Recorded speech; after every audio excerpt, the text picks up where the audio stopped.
Assalamualaikum warahmatullahi wabarakatuh.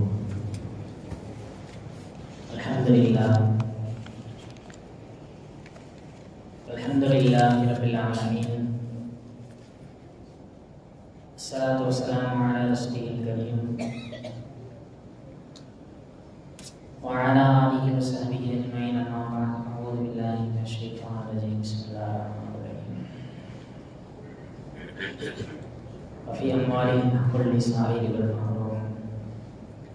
وقال رسول الله صلى الله عليه وسلم: اللهم إني أعوذ بك من الجوع فإنه بئس الوجيع.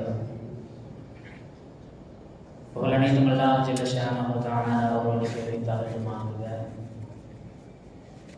சாந்தியும் சமாதானமும் அன்பும் கருணையும் அகிலத்தின் அருள்கொடை அனலம் பெருமானார் ரசூலுல்லாஹி ஸல்லல்லாஹு அலைஹி வஸல்லம் அவர்களின் மீதும், அவர்களை சற்றும் பிசாமல் பின்பற்றி வாழ்ந்து வந்த உத்தம சத்திய சஹாபாக்கள், தாபீன்கள், தபா தாபீன்கள், மாதாக்கள், ஷுஹதாக்கள், நல்லடியார்கள், குறிப்பாக நாம் நம்மை சார்ந்தோர் அனைவரின் மீதும் என்றென்றும் கொண்டாட நிலவட்டுமாகுக. எல்லாமல்ல ரப்புல் ஆலமீன் நியமிக்க இந்த ஜும்மாவுடைய நாளில் நாம் செய்கின்ற அமல்களை எல்லாம் தாராக ஏற்றுக்கொள்வானாக.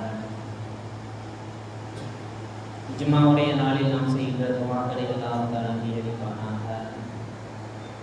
ஜும்மாவுடைய நாளில் எல்லாம் தருகின்ற நாம் இறக்குகின்ற எல்லா செய்திகளையும் எல்லா வர்க்கங்களையும் முழுமையாக அடைந்து அதை அனுபவிக்கக்கூடியவர்களாக அல்லாஹ் தஆலா நம் அனைவர்களையும் மாற்றவர் புரிவானாக. நினைவுகளான நடிகார்கள் அல்லாஹ்வினுடைய மாபெரும் கிருபையினால் ஈதுல் அத்ஹா சொல்லக்கூடிய ஈது பெருநாளை நிறைவு செய்து அமர்ந்திருக்கின்றோம். இஸ்லாத்தை பொறுத்த வரைக்கும் இரண்டு பெருநாட்களுமே ஈகையை அடிப்படையாக வைத்து கொண்டாடப்படுகின்ற ஒரு பெருநாள். மற்ற சமுதாயங்களில் மற்ற கலாச்சாரங்களில் இருப்பது போன்று ஒரு கேளிக்கையாக அல்லது ஆடம்பரமாக அல்லது வேறு சில மாற்றமான செயல்களை அடிப்படையாக வைத்து அமைக்கப்பட்ட பெருநாட்கள் அல்ல. இஸ்லாமிய மார்க்கத்தில் அல்லாஹ் தஆலா நமக்கு கொடுத்திருக்கின்ற இரண்டு பெருநாட்கள் ரெண்டுமே முழுக்க முழுக்க ஈகை அப்படின்ற ஒரு விஷயத்தை அடிப்படையாக வைத்து பெருநாளை கொண்டாடி இருக்கின்றோம். இப்போ ஒவ்வொரு வருஷமும் அந்த பெருநாளும் வருது. அதில் ஜகாத் சம்பந்தமான ஈகை, சதகா சம்பந்தமான ஈகை, இது பற்றி எல்லாம் விழிப்புணர்வு ஏற்படுத்தப்படுகின்றது. நாம் நம்மளால் முடிஞ்ச அளவுக்கு செய்கிறோம். அதே மாதிரி இந்த பெருநாளில் இதுலேயும் அந்த குர்பானி சம்மந்தப்பட்ட விஷயத்தில், குர்பானினுடைய இறைச்சி சம்மந்தப்பட்ட விஷயத்தில் தூமீகையை அடிப்படையாக வைத்தது. நம்மளும் குர்பானி கொடுக்குறோம், இறைச்சியை பங்கு வைக்கிறோம், எல்லாத்துக்குமே கொடுக்குறோம். அப்படி இருந்தும் சமுதாயத்தில் தீர்க்கப்படாத சில பிரச்சனைகள் இருக்குது. ரெண்டு பெருநாளையும் அங்கேயும் ஒரு கணிசமான சகாத்தை சதக்காவை நாம் வெளியேற்றி கொண்டே இருக்கின்றோம். ஒவ்வொரு வருஷமும் இதை நம்ம ரெகுலராக பண்ணிக்கிட்டே வர்றோம். இந்த வருஷம் இந்த பெருநாள்லையும் அதே மாதிரி என்ன செய்கிறோம், குர்பானி அப்படின்ற அந்த கடமையை நிறைவேற்றுறோம், இறைச்சியை பங்கு வைக்கிறோம், முடிஞ்ச அளவுக்கு எல்லாத்துக்குமே கொண்டு போய் சேர்க்கிறோம். அப்படி சேர்த்தும் முயற்சி செய்தும் சமுதாயத்தில் தீர்க்கப்படாத பிரச்சனை அப்படி என்ன அப்படின்னு பார்த்தோம்னு சொன்னால், பசி அப்படின்ற ஒரு விஷயம் சமுதாயத்தில் இன்றும் தீர்க்கப்படாத ஒரு பிரச்சனையாக இருக்கின்றது. நேற்று எப்படி நம்ம பக்ரீத் கொண்டாடினோமோ அதே மாதிரி உலகளாவிய அளவில் உலக பசி தினம் தான் நேற்று மே 28 உலகத்தில் பசி சம்பந்தப்பட்ட விழிப்புணர்வை ஏற்படுத்துவதற்காக வேண்டி உருவாக்கப்பட்ட ஒரு தினம் வேர்ல்டு ஹங்கர் டே, உலக பசி தினம் மே 28. 2011ஆம் ஆண்டு த ஹங்கர் ப்ராஜெக்ட் அப்படின்னு சொல்லக்கூடிய ஒரு நிறுவனம் உலகளாவிய அளவில் ஒரு ஆய்வுகள் நடத்தி எந்த அளவுக்கு மனிதர்கள் பசியோடு இருக்கிறாங்க, யார் யாரும் எந்தெந்த வயதுக்குட்பட்டவர்கள்லாம் பசியோடு இருக்கிறாங்க, அந்த பசிக்கான தீர்வு என்ன, இதெல்லாம் எப்படி நாம் கையாளணும், 2030 அதே மாதிரி 2050 உலகம் எந்த அளவிற்கு பசி சம்மந்தப்பட்ட விஷயத்தில் உலகம் எப்படிப்பட்ட மாற்றத்தை அடைந்திருக்கும் அப்படின்ற ஒரு ஆய்வுகளை நடத்தி இது சம்பந்தமாக மக்களுக்கு விழிப்புணர்வு ஏற்படுத்தணும் அப்படின்ற ஒரு அடிப்படையில் மே 28 ஒவ்வொரு ஆண்டும் வேர்ல்டு ஹங்கர் டே, உலக பசி தினம் அப்படின்றது கடமை கடைபிடிக்கப்படுகின்றது. இன்னைக்கு நம்மையே இது குறித்து சிந்திக்கணும் அப்படின்னு சொன்னா, இப்ப நாம 2 பெருநாட்களை கொண்டாடி இருக்கின்ற இந்த தருணத்துல இந்த பெருநாள் கடமையாக்கப்பட்டதன் நோக்கம், அந்த பெருநாளுடைய பின்னணியில் சமுதாயம் அடைய வேண்டிய பலன், இது எல்லாம் சமுதாயம் சரியான முறையில அடைந்து விட்டதா அப்படின்றத 2 பெருநாட்களையுமே நிறைவு செய்திருக்கின்ற நாம் சிந்தித்து பார்க்கின்ற பொழுதுதான் இனி வரக்கூடிய காலங்களில் நம் சமுதாயத்திலிருந்து குறிப்பாக பசியை நம் சமுதாயத்திலிருந்து விரட்டுவதற்கு அல்லது நீக்குவதற்கு நாம் செய்ய வேண்டிய முயற்சி என்ன அப்படின்றத நாம் கொஞ்சம் யோசித்து பார்க்க வேண்டும். 21ஆம் நூற்றாண்டுல எப்படி மாற்று கிரகத்தில் சென்று வாழலாமா, அதற்கான சாத்தியக்கூறுகள் இருக்கின்றதா என்று ஆய்வு செய்யக்கூடிய அளவிற்கு விஞ்ஞானம் வளர்ந்திருக்கின்றதோ, அதே 21ஆம் நூற்றாண்டுல தான் ஆயிரக்கணக்கான மக்கள் என்ன செய்யறாங்கன்னா இரவு நேரத்துல தூங்க செல்லுகின்ற பொழுது பசியோடு தூங்க செல்கிறார்கள் அப்படின்னு ஒரு ஆய்வுகள் தெரிவிக்குது. கிட்டத்தட்ட ஒரு உலகாவிய அளவில் பார்த்தோம்னா 39.5 கோடி மக்கள் என்ன செய்யறாங்கன்னா தினசரி இரவில் பசியோடு உறக்க செல்கின்றார்கள். இந்த பசி சம்பந்தமா ஏன் நம்மளாம் எங்கேயோ ஒரு ஆள் இறக்குறாங்க, நம்ம ஊர்ல என்ன நடக்கையா போகுது, நம்ம பள்ளிவாசல் நம்ம மஹல்லாக்கள் நடக்கையா போகுது என்று நாம் சாதாரணமாக ஒரு செய்தியாக இதை கடந்து சென்று விட முடியாது. சர்வதேச அளவில் உண்டான ஆய்வுனா கண்டிப்பாக நமது ஊரிலும் அந்த ஆய்வுகள் நடத்தப்பட்டு புள்ளி விவரங்கள் வெளியிடப்பட்டு இருக்கு. ஒரு வருஷத்துக்கு மட்டும் கிட்டத்தட்ட பசியினால 9 கோடி நபர்கள் வெறும் பசியினால் இறக்கக்கூடிய ஒரு சூழல் சமீப காலமாக அதிகரித்து வருகின்றது. பசியை இப்போதான் தனி மனித பிரச்சனையாக பசிக்கின்ற மனிதனுக்கு உணவளிக்கின்ற விஷயத்துல ஒரு 2011ஆம் ஆண்டுல அந்த ஹங்கர் ப்ராஜெக்ட் அப்படின்னு சொல்லக்கூடிய அமைப்பு ஆரம்பிச்சதுக்கு அப்புறம் தான் சரி மனிதனை பசியோடு இருக்க வைக்க கூடாது, மனிதர்களுக்கு உணவளிக்கணும் அப்படின்ற விஷயத்தெல்லாம் இப்ப சமீப காலமாக தான் என்ன செய்யறாங்கன்னு சொன்னா ஆய்வுகள் மேற்கொள்ளப்பட்டு அதற்கான தீர்வுகளை நோக்கி நடந்து போயிட்டு இருக்கிறாங்க. ஆனால் நமக்கு இஸ்லாமிய மார்க்கத்தை பொறுத்த வரைக்கும் வெறும் சமீப காலத்தில் ஆரம்பிக்கப்பட்ட பசியை தீர்க்கின்ற அந்த விஷயமோ அல்லது உணவளிக்கின்ற அந்த விஷயமோ சமீப காலமாக ஆரம்பிக்கப்பட்ட விஷயம் அல்ல. 1400 ஆண்டுகளுக்கு முன்பே குரானும் ஹதீஸும் சஹாபாக்களுடைய வாழ்க்கையும் பிற மனிதன் பசித்திருக்கின்ற அந்த விஷயத்தை நம் குடும்பத்தில் மட்டுமல்ல நாம் சார்ந்திருக்கின்ற சமூகத்தில் ஒரு மனிதன் பசியாக இருக்கின்ற பொழுது அவனை எப்படி பார்க்க வேண்டும், அவனுக்கான உதவிகள் என்ன செய்ய வேண்டும், ஒரு முஸ்லீமாக சக முஸ்லீம் பசி சம்பந்தப்பட்ட விஷயத்தில் எப்படி நடந்து கொள்ள வேண்டும் என்பதை குரானும் ஹதீஸும் ரசூல் ஸல்லல்லாஹு அலைஹி வஸல்லம் அவர்களுடைய வாழ்க்கை முறைகளும் சஹாபாக்களும் தெளிவாக நமக்கு சொல்லிக் கொடுத்திருக்கின்றார்கள். இஸ்லாமிய மார்க்கம் மட்டும்தான் ஒரு மனுஷன் பசியோடு இருக்கிறானா அது அவனுடைய குற்றமாக மட்டும் பார்ப்பது கிடையாது.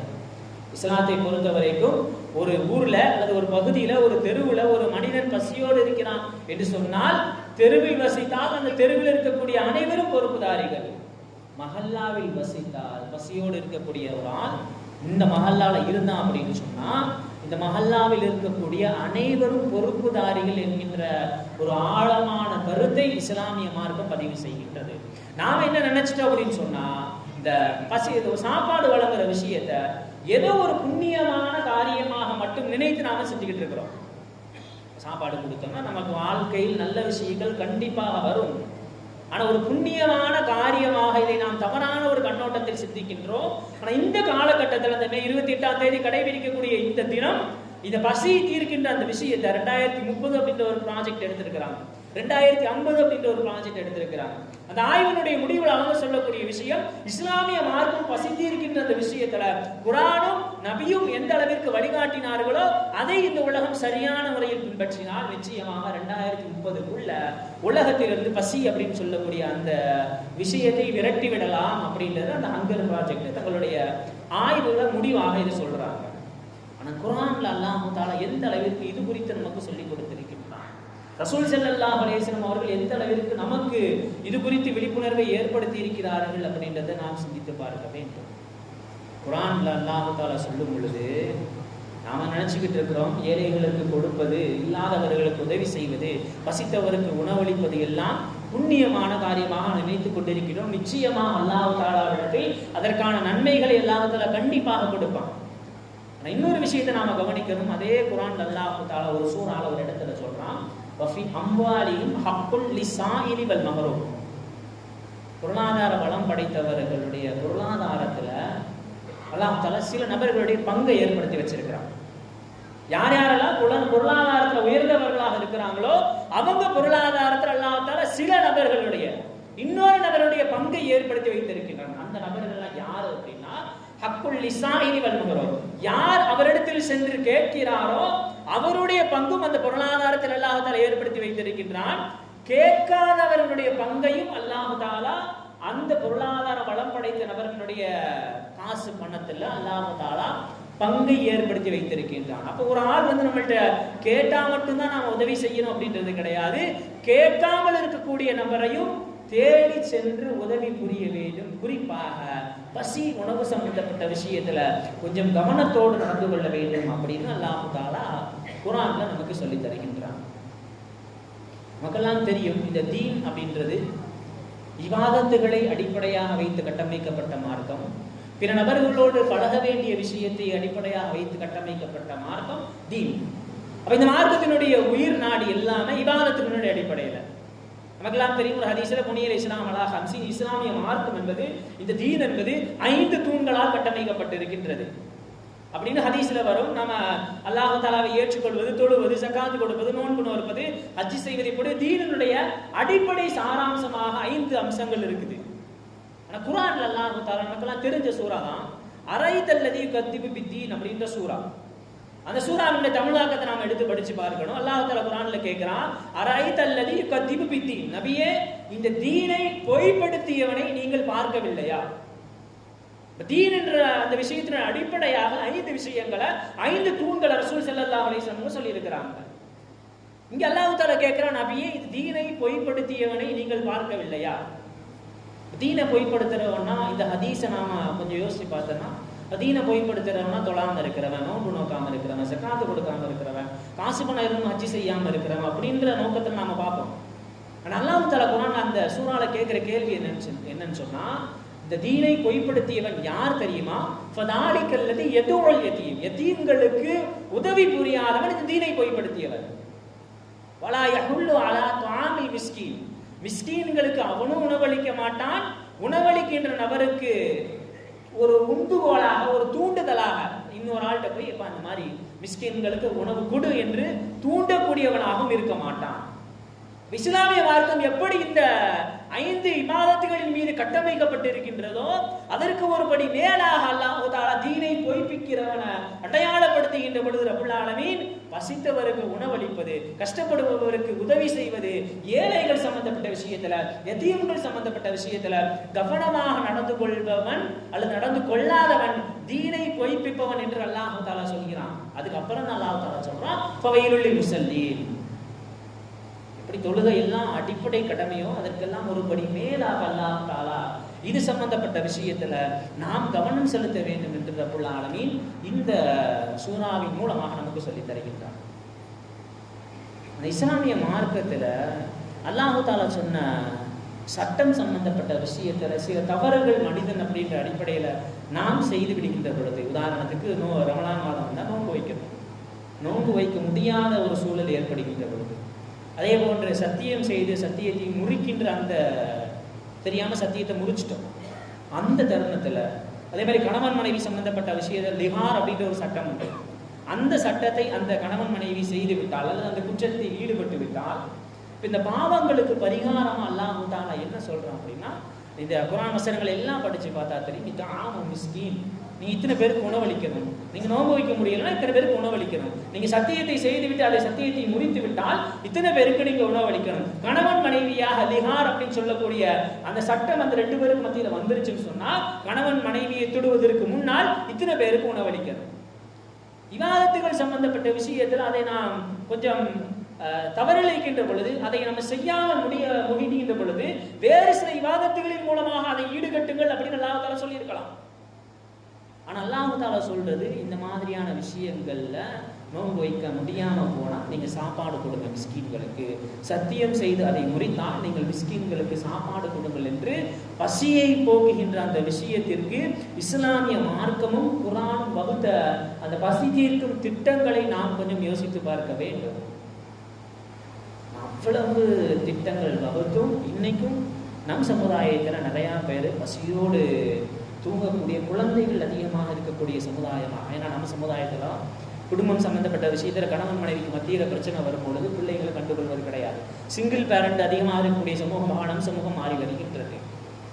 இது சம்பந்தப்பட்ட விஷயத்துல சமுதாயத்தினுடைய செல்வ வளம் படைத்த நபர்கள் எல்லாம் இந்த இதுல கொஞ்சம் கவனம் செலுத்த வேண்டும். குறிப்பாக இந்த 2 பெருநாட்கள் வருகின்ற பொழுது இந்த சம்பந்தப்பட்ட விஷயத்துல நாம் அதிக கவனம் செலுத்த வேண்டும். ஏன்னா உலகத்துல அந்த 28ஆம் தேதி நேற்று நடந்த ஆய்வுகள்ல உலகத்தில் இருக்கக்கூடிய 5இல் 1 நபர் என்ன செய்யறாருன்னு சொன்னா அந்த நாள் முழுக்க பட்டினியோடு கழித்து இரவில் தூங்குகின்ற பொழுது பட்டினியோடு உணவு இல்லாமல் சாப்பிடாம தூங்குறாரு அப்படின்னு நேற்று நடத்தப்பட்ட ஆய்வுகள்ல வெளிவந்த விஷயம்.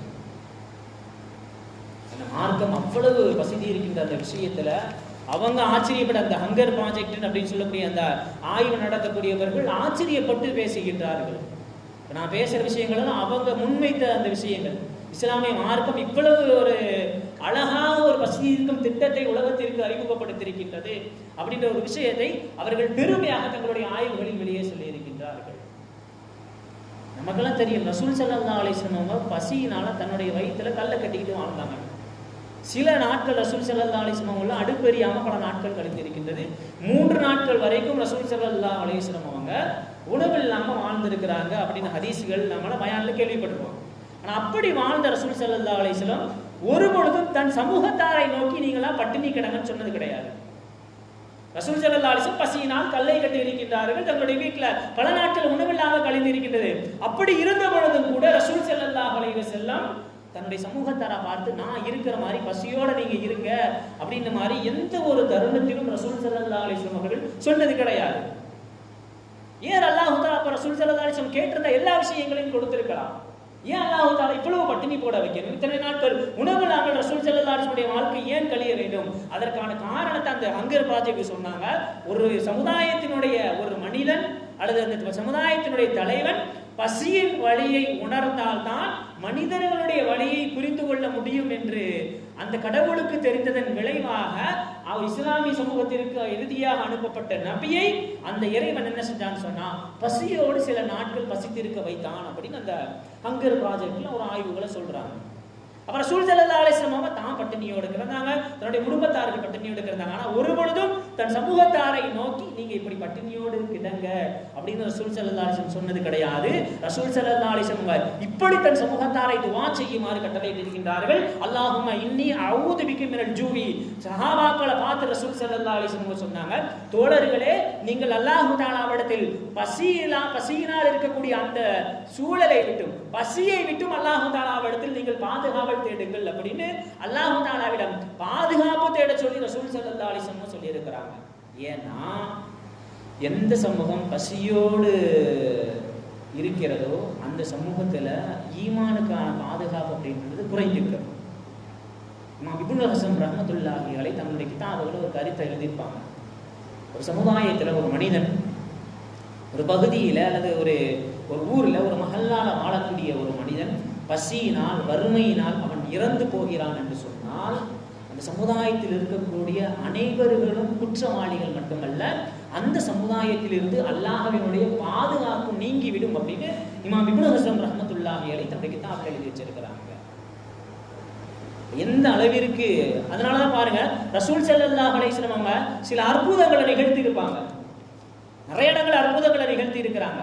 ஆனா தன் சமூகத்தினருடைய பசியை போக்குகின்ற விஷயத்துல ரசூல் ஸல்லல்லாஹு அலைஹி வஸல்லம் அவங்க அதிகமாக அற்புதங்களை நிகழ்த்தியதாக நாம் ஹதீஸ்ல பார்க்கிறோம். சில சஹாபாக்கள் ஒரு சஹாபியினுடைய வீட்டுக்கு போவாங்க, அங்க உணவு இருக்காது. அப்ப அந்த நேரத்தில் ரசூல் ஸல்லல்லாஹு அலைஹி வஸல்லம் ஒரு ஆளுக்குரிய உணவு இருக்கும் பொழுது இங்க போயிருந்தது ஒரு 10 பேருக்கு மேல போயிருப்பாங்க.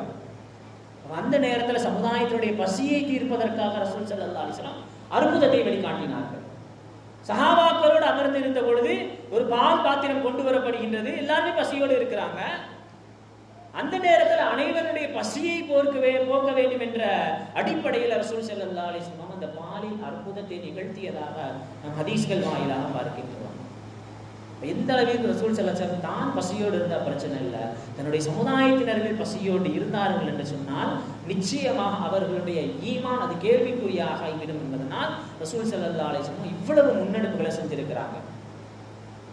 இந்த 2 பெருநாட்களை கடந்திருக்கின்ற நாம் நாம் சார்ந்திருக்கின்ற வெளியெல்லாம் ரெண்டாவது நம்முடைய உறவினர்கள், குறைந்தபட்சம் நம்முடைய அண்டை வீட்டார் சம்பந்தப்பட்ட விஷயத்துல பசியோடு இருக்கின்ற அந்த விஷயத்தை நாம எந்த அளவுக்கு யோசித்து பார்த்திருக்கின்றோம். நாம என்ன நினைச்சிட்டு அண்டை வீட்டார் பசித்திருக்க தான் வயிறார உங்கவன் உண்மையான மீன் அல்ல அப்படின்ற ஹதீஸை நாம தவறா அடங்கி வச்சுக்கிட்டு இருக்கிறோம். மக்களா தெரியும், நிறைய பயான்ல கேள்விப்பட்டிருப்போம். அண்டை வீட்டார் பசித்திருக்க நாம் ஒரு மனுஷன் சாப்பிட்றான்னா வயிறார உண்டால் அவன் உண்மையான மீன் அல்ல அப்படின்றத ரசூல் ஸல்லல்லாஹு அலைஹி வஸல்லம் எப்படி சொன்னாங்க அப்படின்னா 3 தடவை சொன்னாங்க. வல்லாஹி லா யுமின், வல்லாஹி லா யுமின், வல்லாஹி லா யுமின். அல்லாஹ்வின் மீது சத்தியமாக ஒருவன் ஈமான் கொள்ள மாட்டான், அல்லாஹ்வின் மீது சத்தியமாக ஒருவன் ஈமான் கொள்ள மாட்டான், அல்லாஹ்வின் மீது சத்தியமாக ஒருவன் ஈமான் கொள்ள மாட்டான். யார் அவன்? அண்டை வீட்டார் பசித்திருக்க தான் வயிறார உண்பவன் உண்மையான முஸ்லிம் அல்ல அப்படின்னா 3 தடவை அல்லாஹ் தஆலா மீது சத்தியமிட்டு சொன்ன ஹதீஸ் முஸ்லிம் ஷரீஃப்ல பதிவாகி இருக்கு. அப்ப என்ன அப்படின்னா அண்டை வீட்டார் பசித்திருக்கிறானா அப்படின்றத நாம போய் டயக்னோஸ் பண்ணணும். இந்த குர்பானி சம்பந்தப்பட்ட விஷயத்துல அல்லது சதகா ஜகாத் சம்பந்தப்பட்ட விஷயத்துல வெளியே கவனம் செலுத்துகின்ற எத்தனையோ நபர்கள் தங்களுடைய அண்டை வீட்டார் சம்பந்தப்பட்ட விஷயத்தில் நாம் எப்படி நடந்து கொண்டோம் என்பதை நாம் சுய பரிசோதனை செய்து பார்க்க வேண்டும். அந்த ஹதீஸ்ல முஸ்லீம்னு கூட சொல்லல, அண்டை வீட்டார், முஸ்லீமான அண்டை வீட்டார் ரசூல் ஸல்லல்லாஹு அலைஹி வஸல்லம் அவங்க முஸ்லீம்களை மட்டும் குறிப்பாக சொல்லல, பொதுப்படையாக அண்டை வீட்டார் யாராக இருந்தாலும் அவர் பசித்திருக்கின்ற நிலையில் நீ வயிறார உண்டால் நீ முஃமின் அல்ல அப்படின்னாங்க. அதனால தெரியும், நம்ம கேள்விப்படுறோம் சில நேரங்கள்ல யஹூதி அண்டை வீட்டாராக இருக்கின்ற பொழுது தன்னுடைய வீட்டில் சமைத்த உணவை ரசூல் ஸல்லல்லாஹு அலைஹி வஸல்லம் கொடுத்து அனுப்பி இருக்கின்றார்கள். அவ பசி சம்பந்தப்பட்ட விஷயத்துல தன் சமூகத்தை தாண்டி அனைத்து நபர்களும் பசியின்மையால் வாடக்கூடாது, வயிறு நிறைய உண்ண வேண்டும் என்று அக்கறைப்பட்ட நபி நம் நபி ஸல்லல்லாஹு அலைஹி வஸல்லம் அவர்கள். நாம என்ன நினைச்சிட்டோம்னு சொன்னா இணையதளம் வாயிலாக பல நாடுகள் கடந்து கனெக்ட் ஆகியிருக்கிற நாம இது சம்பந்தப்பட்ட இஸ்லாமிய ஷரியத் கடமைகள் வரும் பொழுது அண்டை வீட்டார் சம்பந்தப்பட்ட விஷயத்துல அப்படியே டிஸ்கனெக்ட் ஆயிடும். நாடு கடந்து நம்முடைய தொடர்பு இருக்குது, பல நாடுகளை தாண்டி நம்ம என்ன செய்யறோம், இணையதளம் வாயிலாக நிறைய விஷயங்களை நாம சாதிக்கிறோம். ஆனா இஸ்லாமிய ஷரியத் கட்டமைப்பு அல்லது கட்டமைகள்னு வரும் பொழுது அண்டை வீட்டார் சம்பந்தப்பட்ட விஷயத்துல அப்படியே என்ன செஞ்சிடும் சொன்னா எல்லாத்தையும் துண்டித்து வாழக்கூடிய ஒரு சமூகமாக நம் சமூகம் மாறி வருவது வருத்தத்திற்குரிய விஷயம். அண்டை வீட்டார் சம்பந்தப்பட்ட விஷயத்துல இந்த குர்பானியில நம்ம எத்தனை பேர் அண்டை வீட்டாருக்கு முக்கியத்துவம் கொடுத்தோம்? உறவினர்களுக்கு அடுத்து கவனிக்க வேண்டியவர்கள் அந்த அண்டை வீட்டார்கள். இப்ப சக்காத்து சதகா வரும் பொழுது எத்தனை நபர்கள் நாம் அண்டை வீட்டார் சம்பந்தப்பட்ட விஷயத்துல, ஏன்னா இதெல்லாம் பசியை போக்குவதற்கு ரசூல் ஸல்லல்லாஹு அலைஹி வஸல்லம் அவர்கள் கட்டமைத்த சமூகம். அண்டை வீட்டார் சம்பந்தப்பட்ட விஷயத்துல ரசூல் ஸல்லல்லாஹு அலைஹி வஸல்லம் அவர்கள் கவனம் செலுத்தியதன் விளைவாக அந்த வாழ்ந்த மக்கள் எவ்வளவு இதை விட கடுமையான பஞ்சத்தை சந்தித்தவர்கள் எல்லாம் அரபிகள். அந்த நேரத்தில் எப்படி அவங்க மீண்டு வந்தார்கள் அப்படின்ற விஷயத்தையும் அந்த ஹங்கர் ப்ராஜெக்ட் சொல்லும் பொழுது ரசூல் ஸல்லல்லாஹு அலைஹி வஸல்லம் அவங்க கட்டமைத்த இந்த மாதிரியான அமைப்பு தான். இப்போ முதல்ல நம்ம அண்டை வீட்டார் சம்பந்தப்பட்ட விஷயத்துல நம்ம போய் தெரிந்து கொள்ள வேண்டும். எப்படிப்பட்ட குடும்ப சூழல், பசியினால் இருக்கிறாங்களா, அவங்க குடும்பத்தில் வாழக்கூடிய நபர்கள் எத்தனை பேர், எல்லாத்துக்குமே பொருளாதாரம் சம்பந்தப்பட்ட விஷயங்கள் இருக்குதா அப்படின்றத நாம் கொஞ்சம் என்ன செய்யணும்னு சொன்னால் கொஞ்சம் ஆய்வு செய்ய வேண்டும். அலி ரலியல்லாஹு தஆலா அன்ஹு சொல்லுவாங்க, இந்த மாதிரியான விஷயங்களை செல்வந்தராக இருக்கின்ற பொழுது அவர்கள் குற்றவாளிகளாக நாளை மறுமையில் நிறுத்தப்படுவார்கள். தன்னுடைய அண்டை வீட்டார் வந்து ஏழையா இருக்கிறான், இவர் நல்ல செல்வம் படைத்தவராக இருக்கிறாரு, இருந்தும் அண்டை வீட்டார் சம்பந்தப்பட்ட விஷயத்தில் அவர் கவனம் செலுத்தலைன்னா மாபெரும் குற்றவாளியாக மறுமையில் நிறுத்தப்படுவார் அப்படின்னு அலி ரலியல்லாஹு தஆலா அன்ஹு சொல்லி இருக்கிறார். அண்டை வீட்டார் சம்பந்தப்பட்ட விஷயத்துல கவனம் செலுத்த வேண்டும். பசி போக்கின்ற அந்த திட்டத்துல ரசூல் ஸல்லல்லாஹு அலைஹி வஸல்லம் முதல்ல கட்டமைத்தது இந்த விஷயம்தான். இரண்டாவதாக சமுதாயத்துல எப்படி எல்லா விஷயங்களையும் முன்னேறி கொண்டிருக்கின்றோமோ அதே போன்று வீண்வரையம் சம்பந்தப்பட்ட விஷயத்தை நாம் சமுதாயம் ராக்கெட் வேகத்துல போய்கிட்டு இருக்கிறோம். வீண்வரையம் சம்பந்தப்பட்ட விஷயத்துல அல்லாஹ் தஆலா எவ்வளவு எச்சரிக்கை செய்திருக்கிறான். இன்னல்லாஹ் ஈபுல் முஸ்லிமீன், வீண்வரையம் செய்யக்கூடியவர்கள் அல்லாஹ் தஆலா நேசிக்க மாட்டான். உச்சகட்டமா அல்லாஹ் தஆலா சொன்னா தான் இஹ்வான ஷயாத்தீன், வீண்வரையம் செய்யக்கூடியவர்கள் எல்லாம் ஷைத்தானின் சகோதரர்கள் அப்படி அல்லாஹ் தஆலா குர்ஆன்ல சொல்லி இருக்கிறான். இவ்வளவு எச்சரிக்கை செய்யப்பட்ட இந்த சமூகம் வீண்வரையம் சம்பந்தப்பட்ட விஷயத்துல நாம் எந்த அளவிற்கு இருக்கிறோம் அப்படின்றத சிந்தித்து பார்க்க வேண்டும். ஒரு நபர் ஒரு வருடத்திற்கு 50 கிலோ உணவுப் பொருட்கள் என்ன செய்யறான்னு சொன்னா வீண்வரையம் செய்யறாங்க. சராசரியாக ஒரு மனிதன் தன்னுடைய வாழ்க்கையில ஒரு வருடத்துல 50 கிலோ அளவிலான உணவை வந்து வீண்வரையம் செய்யறான். நம்ம போகக்கூடிய விழாக்கள்ல எத்தனை பேர் வீண் வரையும் சம்பந்தப்பட்ட விஷயத்தில் கவனத்தோடு இருந்துக்கிட்டோம். ஒவ்வொரு வருஷமும் சொல்கிறோம், தண்ணி சம்பந்தப்பட்ட விஷயத்தில் கவனத்தோடு இருங்கள். பல விருந்துகளில் மூடப்படுகின்ற இலைகள் அதிகமான உணவுகளோடு சேர்த்து மூடப்படுகின்றது. தேவைக்கு அதிகமாக வாங்கி உண்ண முடியாமல் அப்படியே குப்பைக்கு செல்லக்கூடிய ஒரு சூழல்ல பல நபர்களுடைய விரிக்கக்கூடிய இலைகள் என்ன செய்யுதுன்னு சொன்னா மூடப்படுது. அந்த ஹங்கர் ப்ராஜெக்ட் ஒரு விஷயத்தை சொல்லியிருந்தாங்க. ஒரு வீட்டுல வீணாகக்கூடிய ஒரு தட்டு உணவு தவிர்க்கப்பட்டால் ஒரு வருடத்திற்கு ஒரு உயிர் காப்பாற்றப்படணும். அதாவது நம்ம வீட்டுல ஒரு நாளைக்கு ஒரு தட்டு உணவு வீணாகுது, அதை நாம சேமிக்கிறோம் அப்படின்னு சொன்னா அந்த வருடத்தில் அந்த உணவின் மூலமாக ஒரு குழந்தையினுடைய உயிர் காப்பாற்றப்படுகிறது அப்படின்னு இந்த ஹங்கர் ப்ராஜெக்ட் எழுதியிருந்தாங்க. இது சம்பந்தப்பட்ட விஷயத்தில் நம்முடைய மார்க்கம் எவ்வளவு வழிகாட்டல தந்திருக்கு. விழாக்கள்ல நிக்காஹ் சம்பந்தப்பட்ட விஷயத்துல வீடுகளில் நடக்கக்கூடிய அந்த நிகழ்ச்சிகள்ல தட்டை வலிச்சு சாப்பிட்ற விஷயத்துல ரசூல் ஸல்லல்லாஹு அலைஹி வஸல்லம் ஏன் தட்டை வலிச்சு சாப்பிட சொன்னாங்க? விரல்களை சூப்பி ரசூல் ஸல்லல்லாஹு அலைஹி வஸல்லம் ஏன் சாப்பிட சொன்னாங்க? இதெல்லாம் சுன்னத்து. இது அறிவியல் ரீதியாக நிரூபணமான உண்மை என்பதையும் தாண்டி ஒரு சிறு துளி கூட, ஒரு சின்ன கவல உணவு கூட வீணாகிவிடக் கூடாது என்கின்ற நோக்கத்துல தான் ரசூல் ஸல்லல்லாஹு அலைஹி வஸல்லம் தட்டை வலித்து விரலை சூப்பி ரசூல் ஸல்லல்லாஹு அலைஹி வஸல்லம் சாப்பிட சொன்னாங்க. இந்த சுன்னத்தை நம்முடைய வீடுகளில் எத்தனை பேர் பின்பற்றுகிறோம்? வீடுகளை தாண்டி வெளியே வருகின்ற பொழுது, அந்த இலை விரிக்கப்படுகின்ற பொழுது அதில் வைக்கக்கூடிய உணவு சம்பந்தப்பட்ட விஷயத்துல, இந்த வீணாக்கக்கூடிய வீண்வரையம் செய்யக்கூடிய விஷயத்துல எத்தனை நபர்கள் சரியாக நடந்து கொள்கின்றோம் என்று நாம் சுய பரிசோதனை செய்து பார்க்க வேண்டும். இந்த விஷயங்கள் எல்லாமே என்ன ஆகும்னு சொன்னா, நாம வீணாக்கக்கூடிய ஒரு பருக்கை சோறாக இருந்தாலும் அது ஒரு குழந்தையினுடைய உயிரை பறிக்கக்கூடிய ஒரு சூழலுக்கு தள்ளப்படுகிறது அப்படின்றத அந்த ஹங்கர் ப்ராஜெக்ட்ன்றவங்க பல ஆண்டுகளா ஆய்வு செய்து என்ன செஞ்சிருக்காங்கன்னு சொன்னா அறிக்கைகளாக வெளியிட்டு இருக்கிறாங்க.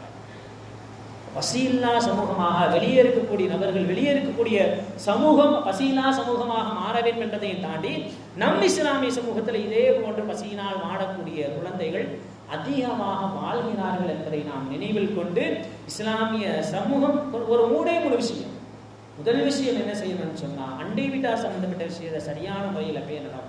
இரண்டாவது, எந்த சூழலையும் உணவை வீணாக்காத ஒரு சமூகமாக நம் சமூகம் மாறணும். வீட்டில் சில நேரங்களில் சுண்ணத்தை ஃபாலோ பண்ணிடுறோம், பின்பற்றிடும். ஆனால் இந்த மாதிரி பொதுவான நிகழ்ச்சிகள் வரும் பொழுது பல கிலோ கணக்கிலான உணவுகள் வெளியே இருக்கக்கூடிய டிராக்டர்களில், வெளியே இருக்கக்கூடிய குப்பை தொட்டிகளில் தான் கொட்டப்படுகின்றது. இது நிதர்சன உண்மை. சந்தேகம் இருந்தால் நீங்கள் வேணால் அந்த ஃபங்க்ஷன் முடியும் போது வந்து நின்று பாருங்க. பல கிலோ கணக்கிலான உணவுகள் அந்த டிராக்டரிலும் அந்த குப்பை தொட்டிலும் கொட்டப்படுகின்றது.